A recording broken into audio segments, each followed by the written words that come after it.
A gravação foi iniciada. Bom dia aos que chegaram depois. Espero que estejam todos bem.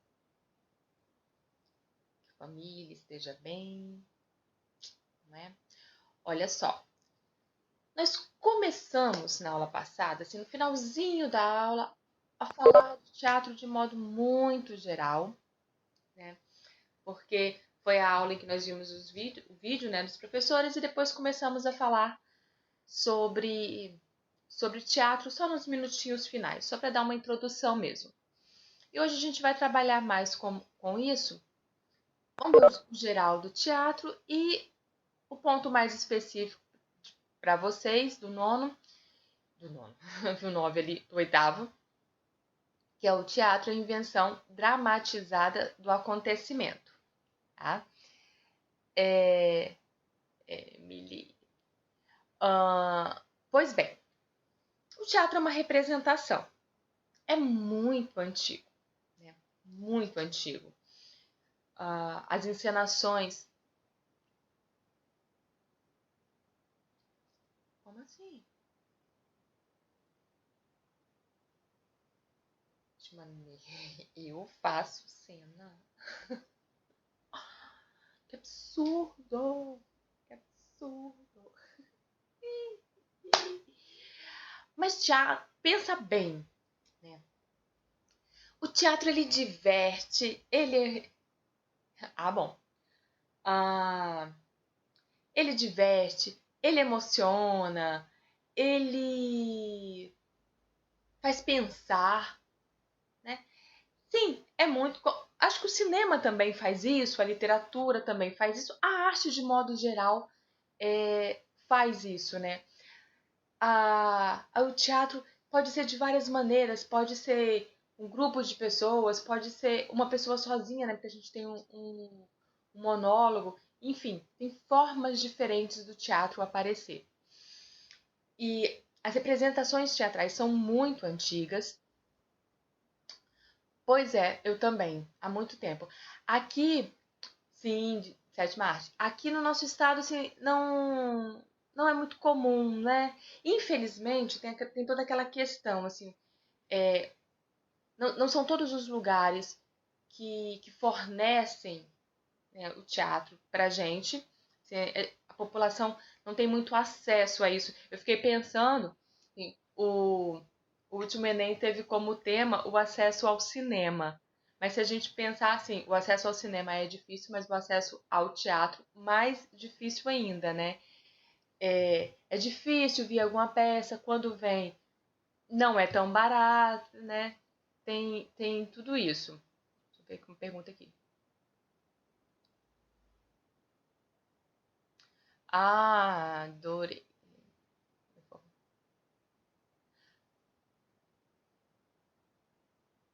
Ai, que máximo. Então, isso que é interessante do teatro.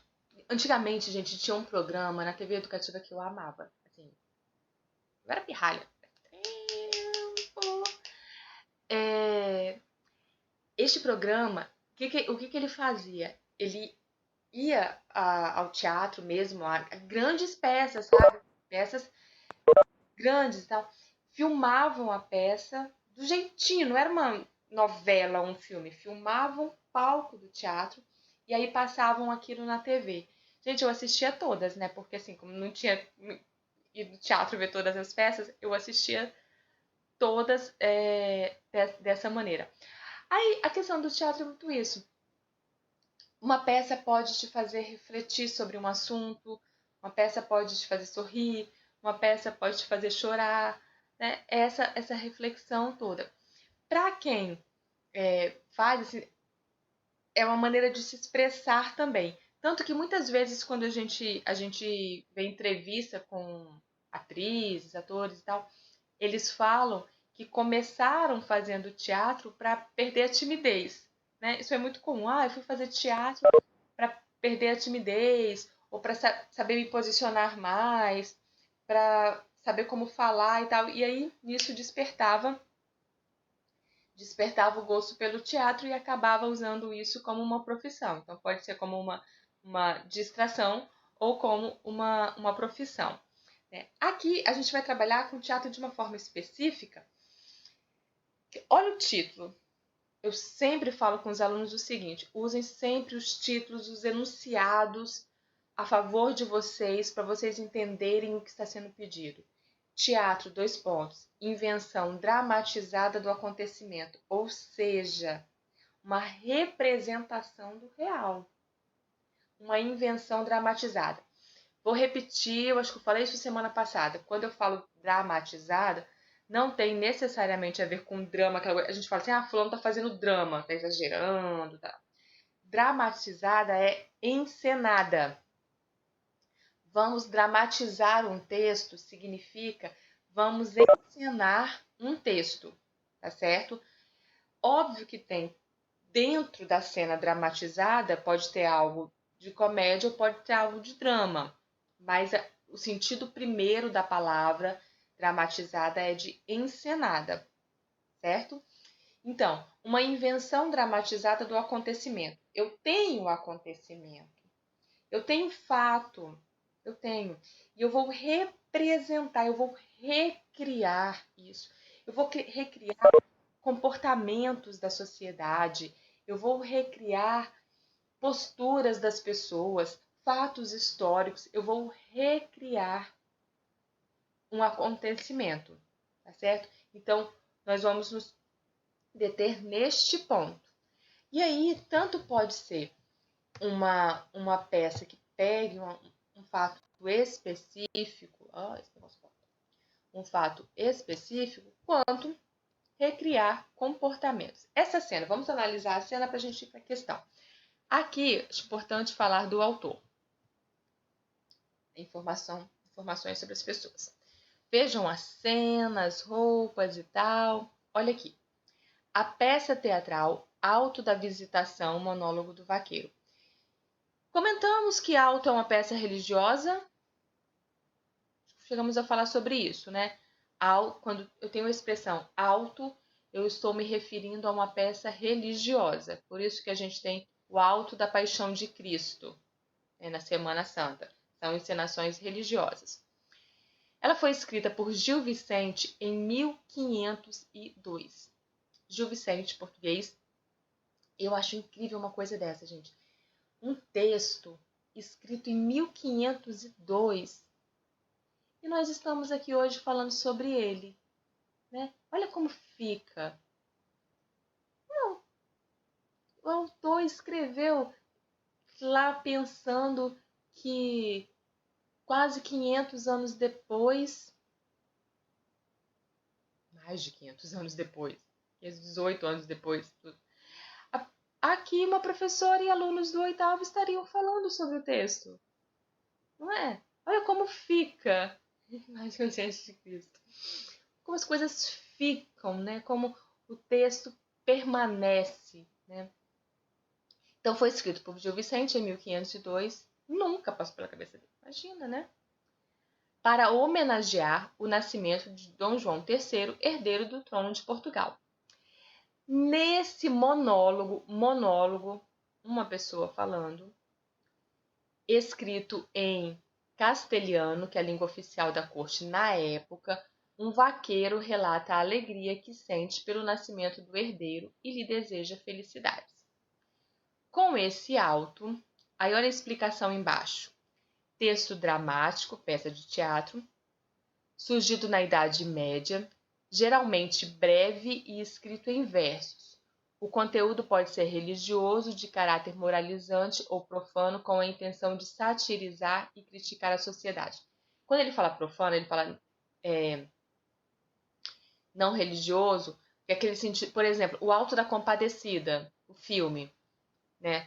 Não foi uma peça escrita por um religioso, mas ele associava o comportamento das pessoas em relação à religião, tá certo? Então, sempre tem uma relação com a religião, não que seja feito por religiosos, ok? Com este auto, Gil Vicente impulsionou o teatro de Portugal, que antes tinha pouca profundidade e expressividade. Tornou-se um dos principais dramaturgos nesse país. Dramaturgo é o nome que recebe aquele autor que produz peça de teatro, tá certo?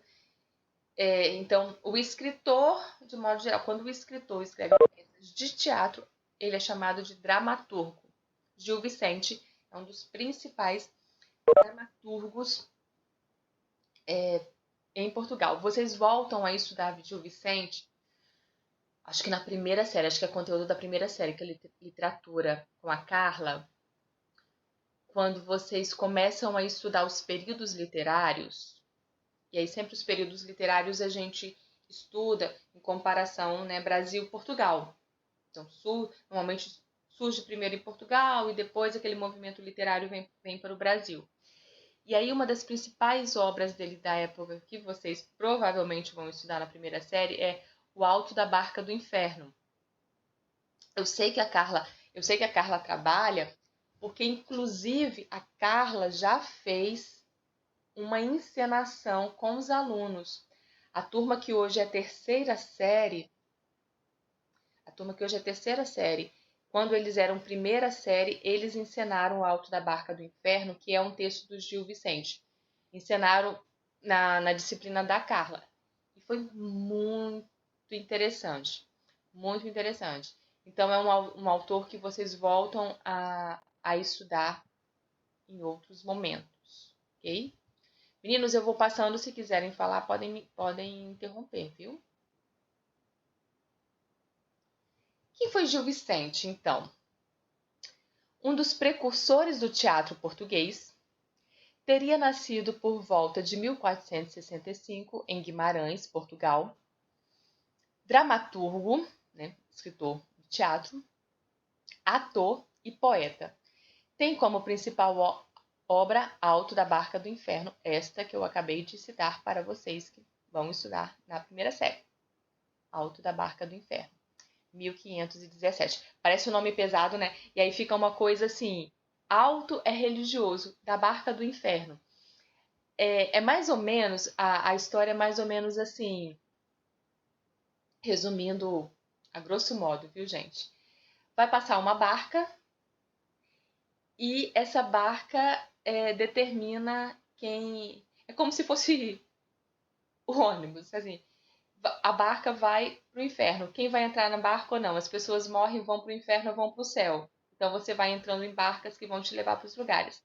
Só que aquele comportamento que você teve em vida é um inferno de Dante. É, é que o foco não é no inferno, sabe, Mateus? O foco é na barca, no comportamento das pessoas. Se as pessoas entrariam ou não. O Alto da Compadecida, vocês chegaram a ver o filme? Porque o Alto da Compadecida é inspirado no Alto da Barca do Inferno. O Alto da Compadecida, aquele filme passa frequentemente em sessão da tarde. Quem não assistiu esse filme ainda, assista. Assista. É muito interessante. Por que eu tô falando? O Alto da Compadecida é aquele que morre praticamente todo mundo, todos os personagens principais morrem todos, e aí eles vão para um julgamento. Esse julgamento está Compadecida 1000 vezes, já tá chato. Chato de tanto assistir, né? Porque não, ele é incrível. E aí, o que acontece? Eles vão julgar, e aí tem o bispo, o padre, as pessoas do vilarejo são julgadas para saber se vão para o céu ou não, né? O Alto da Compadecida, nós tivemos um acesso maior a ele por meio do cinema, mas ele foi escrito como peça teatral, né? Foi escrito por Ariano Suassuna, é um autor já falecido, ele faleceu há alguns anos, poucos anos, mas... E é inspirado em O Alto da Barca do Inferno, que tem esse julgamento. Então as pessoas... E é um julgamento em relação à moral das pessoas. Sabe? Por isso que a gente leu ali em cima que o Alto, ele é uma peça religiosa, mas é uma peça que analisa a moral das pessoas também, certo?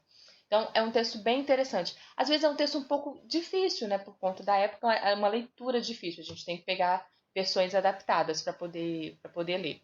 Então, veja, O Alto da Barca do Inferno foi escrito em 1517. O que eu acho mais louco, ser um texto atual ainda. Isso que eu acho mais louco na literatura, gente. Você lê um livro de 1517 e perceber que as pessoas continuam com os mesmos comportamentos. Isso é, para mim, é a coisa mais louca. Em que satiriza diversos grupos sociais, trazendo ainda uma reflexão sobre o deslumbramento e o apego humanos à vida material. Com a linguagem coloquial que se aproxima da fala cotidiana, cômica e sarcástica irônica, debochada, Gil Vicente buscava denunciar a corrupção e a degradação dos valores morais e religiosos. Acredita-se que o dramaturgo tenha falecido por volta de 1536 em Évora, Portugal. Então veja, olha que louco, né? Em 1500 ele denunciava coisas que a gente ouve falar hoje ainda, né? Só mais essa partezinha aqui que a gente vai analisar a questão. Olha, o que é interessante aqui. Por meio da comédia e da sátira, o teatrólogo português Gil Vicente criticava o povo, o clero, os comerciantes e a nobreza. Todo mundo, né? Todo mundo. Apontando o que havia de errado na sociedade de sua época. Utilizando-se do humor, tinha como proposta o resgate da ética e dos bons costumes. Então, a gente sabe que trabalha dessa maneira. Essas carinhas aí a gente tem como a representação do teatro, né? São as carinhas que representam o teatro, uma carinha sorrindo, representando a comédia, e a carinha chorando, representando o drama. Vocês sabiam, algumas pessoas me falaram aqui no privado que gostam muito de teatro, que querem ser atrizes, que gostam de encenação e tal. Vocês conhecem a expressão e sabem que quando a gente vai desejar boa sorte para alguém que vai estrear no teatro, se fala muita merda para vocês? Já ouviram isso? Por exemplo, se você vai fazer uma prova, eu falo boa prova. Se você vai jogar, você fala bom jogo. Mas quando uma pessoa vai estrear uma peça de teatro, você não fala boa sorte. Ou você fala quebre a perna, arrase. Não só com boa atuação, mas principalmente com bom público. Principalmente bom público. Aí se fala assim, muita merda pra você. Vou explicar por quê. Tem uma intenção aí. Então, não tem a ver só com a interpretação. Tem a ver, assim, foi uma estreia. Será que deu muita gente na estreia? E olha a razão, Arthur. Antigamente, né, quando o teatro se tornou comum no Brasil, não existiam automóveis. As pessoas iam para o teatro de charrete, de carroça. Quem é que vai lá puxando a carroça? Puxando a charrete? A carroça. Cavalo. Então as pessoas chegavam no teatro, deixavam a charrete, tudo ali na frente, entravam para assistir a peça. Terminava a peça, saía, iam embora. E o cocô do cavalo ficava.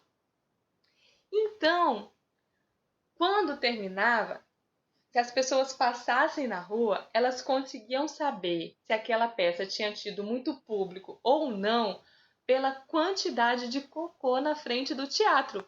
Cavalo. Pela quantidade. Então, se assim, terminou uma peça agora, não tem cocô nenhum? Vixe, deu quase ninguém. Terminou a peça, todo mundo foi embora, a rua estava cheia de cocô de cavalo, significava que tinha tido muita gente. Muita gente. E aí isso virou uma brincadeira no meio do teatro. E até hoje, mesmo hoje que as pessoas não vão mais pro teatro de, de charrete, aí falam muita merda pra você. Ou seja, muito sucesso, muito público, casa cheia. Representa isso quando se fala o muita merda pra você. Mas é usado só em relação ao teatro. Ah, que louco, né? Que louco. Faz sentido. E sabe, além disso, o teatro tinha umas coisas. Eu ia pegar pra mostrar pra vocês. Eu vou ver se eu consigo montar um esqueminha. Hoje é muita poluição. Exatamente. Não é?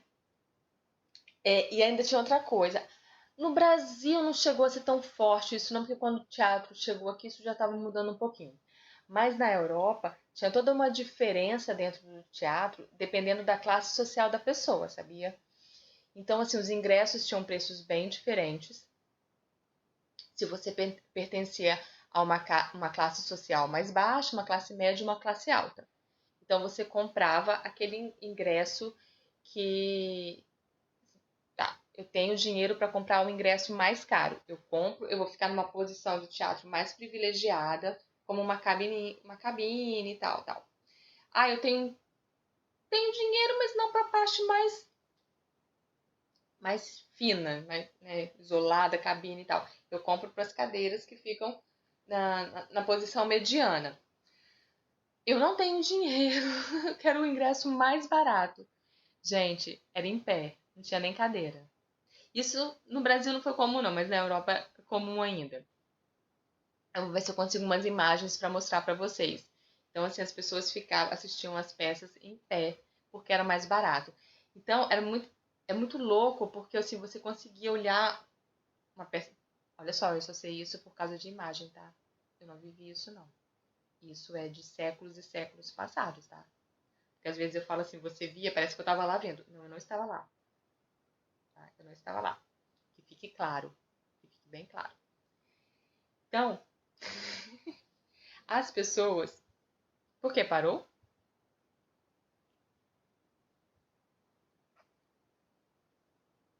Tá tudo certo? Ah, tá. Tudo bem, então. Então, mas ouviram assim que tinha uma diferença de classe social? Tá, beleza.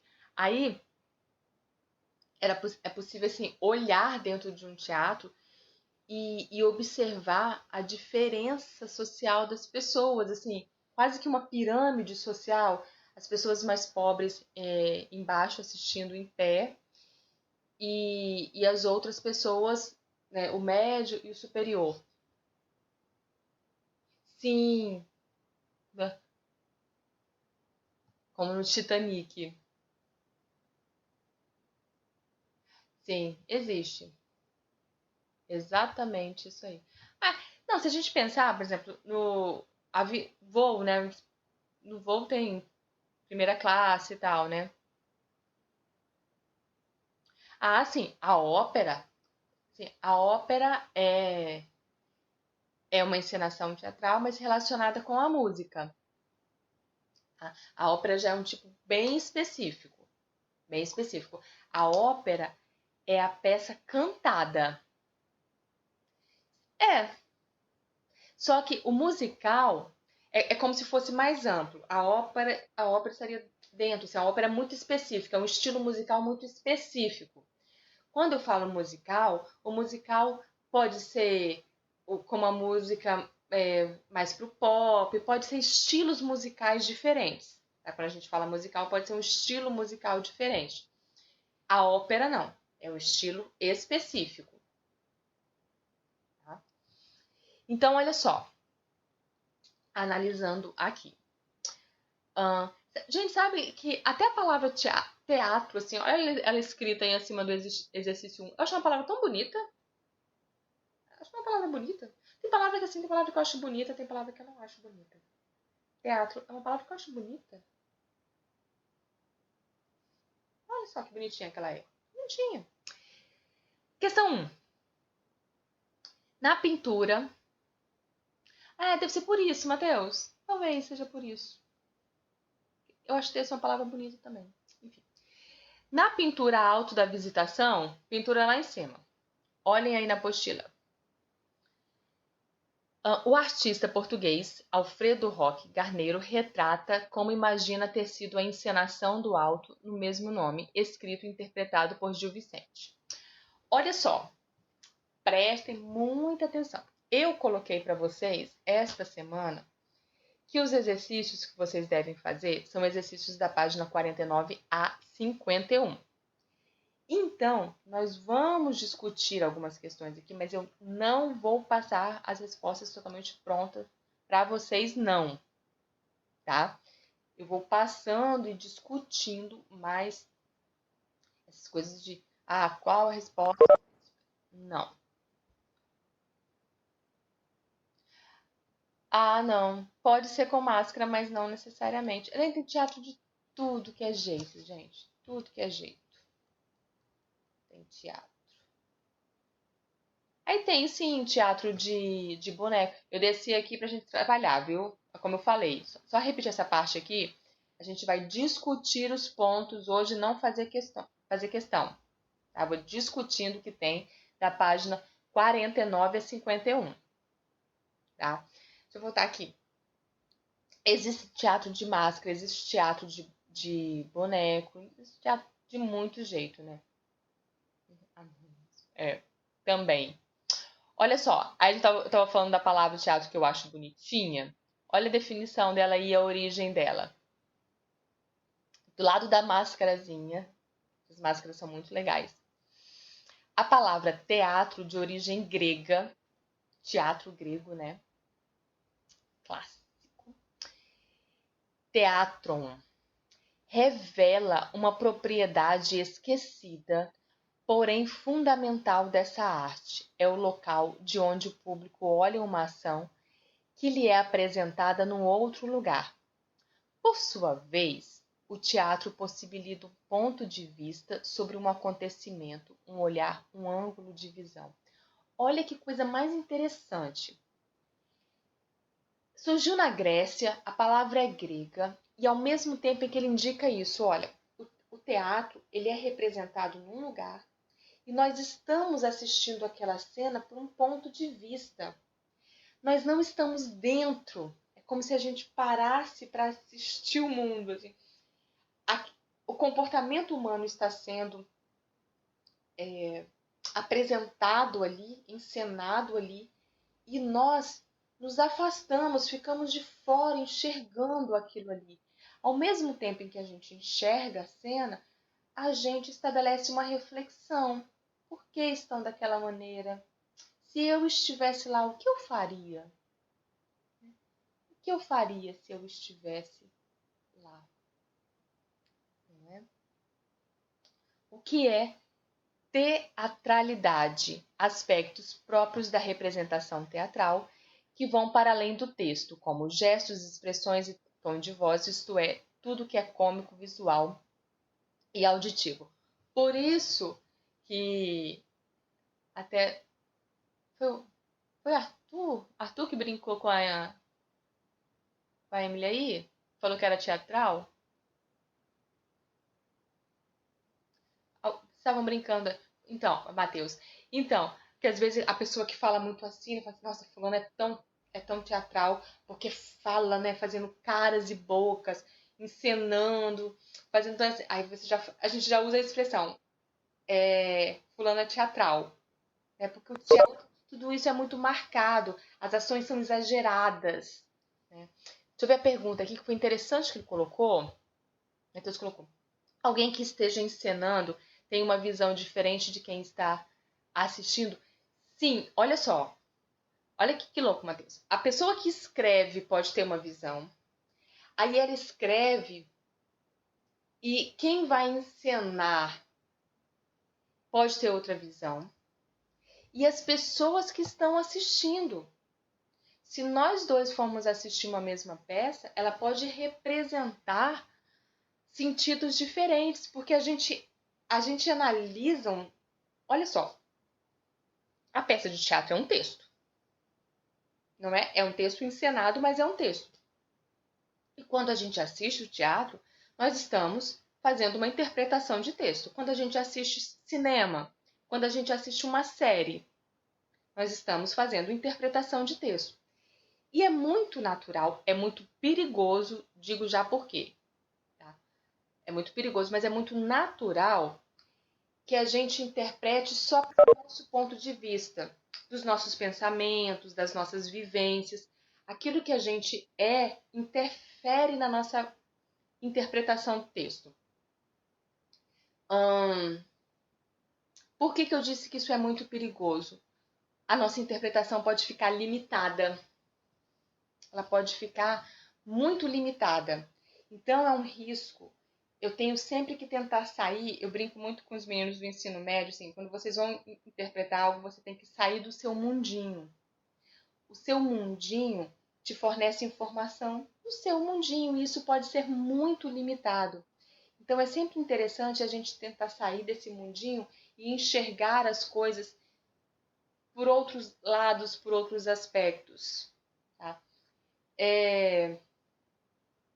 Eu acho que foi na turma do 9º ano que eu estava trabalhando com cinema, que eu contei a história do Tropa de Elite. Não foi com vocês não, né?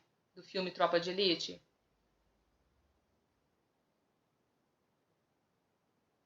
Ninguém lembra, então não foi aqui mesmo. Acho que foi com o 9º ano. É porque no 9º ano eu estou trabalhando cinema. Mas acho que serve aqui como representação. Aqui acho que muita gente, assim, quase todo mundo, deve ter assistido Tropa de Elite. Né? 1 ou 2, tanto faz. E é um filme que a gente entende muito as coisas ali, porque é um filme que conta a realidade do Rio de Janeiro, mas o Rio de Janeiro tem uma realidade muito próxima da gente. Primeiro, né, aquela configuração geográfica, né? Os morros, bem que os morros do Rio de Janeiro são, né? Mas tem uma certa proximidade, proximidade assim a semelhança do tema. Então a gente entendia muito bem as coisas que estavam acontecendo no filme, porque, bem ou mal, são coisas que a gente acaba vendo no jornal diariamente. Por que eu tô falando isso? Olha como a gente enxerga de maneira diferente. Quando eu assisti Tropa de Elite no cinema, olha que louco. Na época, eu estava em Belém, no Pará, para participar de um congresso. Eu tinha ido para Belém, no Pará, participar de um congresso. Eu ia ficar a semana toda lá. E uma noite lá e tal, eu falei assim, vou lá no cinema assistir Tropa de Elite. Fui no cinema, em Belém do Pará, assistir Tropa de Elite. Meninos, eu ficava mais tempo analisando as pessoas que estavam no cinema do que o filme em si, porque as pessoas, elas enxergavam o filme completamente diferente. Porque a realidade em Belém é muito diferente. Lógico, lá tem violência, tem tráfico, tem assassinato, mas não tem aquela configuração de favela e morro, daquela coisa que se mostrava muito no Tropa de Elite. Era um contexto muito diferente. E aí eu percebia, não que as pessoas não entendessem ou não gostassem, porque, por exemplo, a gente assiste filme de guerra e a gente entende e tal, sem a gente viver aquilo no nosso dia a dia. Mas a gente assiste como se fosse uma coisa totalmente distante da gente. Só que ali era um filme nacional. E as pessoas estavam assistindo como se fosse de um outro país. O que eu via assim, na expressão das pessoas e dos comentários que eu via é como se aquilo estivesse representando algo de um outro país. Por que isso? Porque a pessoa interpreta, estou dando esse exemplo do cinema, mas acontece no teatro também, porque ela interpreta de acordo com o que ela vive, de acordo com o que ela tem de informação. Então, Daí a importância da gente ter sempre muita informação, para a gente conseguir fazer uma interpretação mais ampla, mais completa, porque senão corre o risco de a gente assistir algo e aquilo não significar nada pra gente. Uma ficção, exatamente, e uma ficção no sentido assim, não é nem só o fato de ser ficção, sabe, Matheus, mas, por exemplo, se você vai assistir um filme sobre guerra, né, sobre a Segunda Guerra, você sabe que o tema não é ficção, porque você sabe que aconteceu a Segunda Guerra, né? Mas você enxerga aquilo como se fosse uma coisa assim, é lá, assim, a gente não tem isso aqui, então fica nessa coisa assim, entre o real e a ficção. Né? Se bobear, a gente até esquece que aquilo aconteceu mesmo. Eu percebia que eles enxergavam assim, tá? Será que isso acontece mesmo ou é só uma recriação? Sabe? Como se fosse muito distante deles, só que era uma realidade do próprio país. Que louco, né? Bem louco. Eita, que negócio tá voltando aqui. Meninos, essa questão 4 vai falar de um dramaturgo que é fenomenal. Fenomenal. Não que Gil Vicente não seja, mas assim, Brecht é incrível. Incrível. Talvez por ser mais próximo da atualidade, né? Olha só. Ele vai pedir aqui pra gente explicar, mas eu quero falar sobre Bertolt Brecht.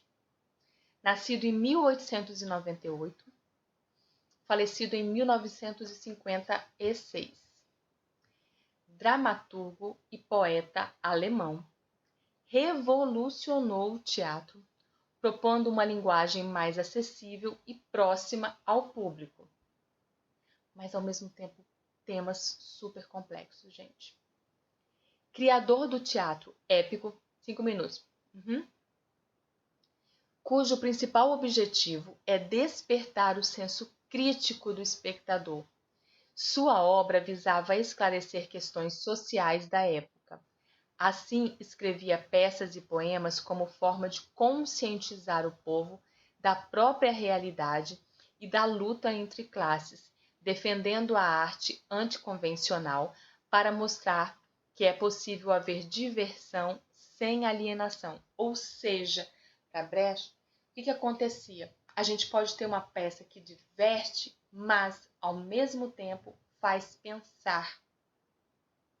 As peças dele eram e são, permanecem até hoje, extremamente reflexivas, sabe? É aquele tipo, a gente vai ver alguns textos dele aqui, é aquele tipo que a gente termina de ler e fala bem assim, como é que eu não tinha pensado nisso antes? Sabe? Acontece isso com vocês às vezes, de vocês lerem um texto e falarem assim, gente, é verdade, como é que eu não tinha pensado nisso? Aí o cara lá, que nasceu em 1898, pensou em escrever uma peça. Olha esse texto dele aqui.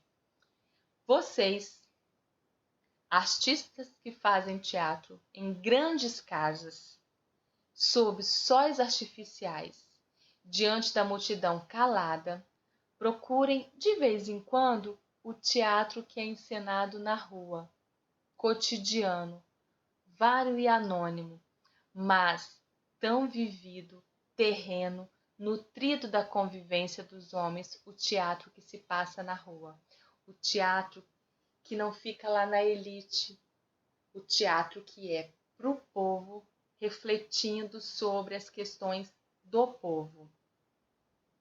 Isso que ele está defendendo aqui. Aí olha aí um teatro de rua, inclusive os atores com perna de pau. E aí do lado da imagem tem o teatro busca respostas para os questionamentos sobre o que é o mundo, o homem, a relação do homem com o mundo e com outros homens. Olha que demais isso. Pensa em relação a vocês aí. Questionamento sobre o que é o mundo. Hoje em dia, então, com essa pandemia, o que a gente tem que pensar em relação a isso? O que é este mundo? O que é o homem que está vivendo nesse mundo? Como é a relação deste homem com esse mundo de hoje e com os outros homens? Nossos atos ecoam nos muros da história. Perfeito. Perfeito. Olha aqui.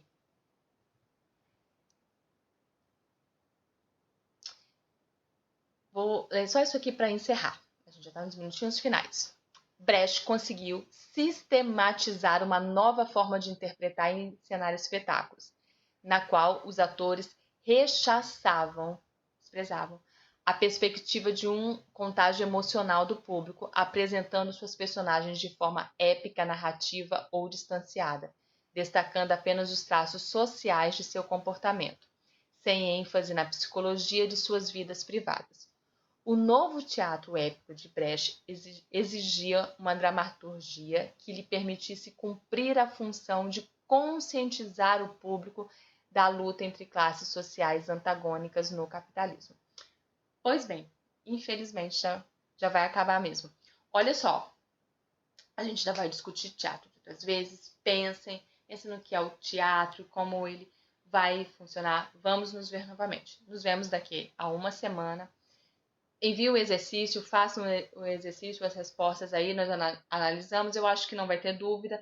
São questões pessoais, certo, meninos? Então, até na próxima aula. Muito obrigada. Exercício, o que eu coloquei segunda-feira lá, página 41 a 51. Coloquei nas tarefas do Positivo On. Página 49 a 51. Certo?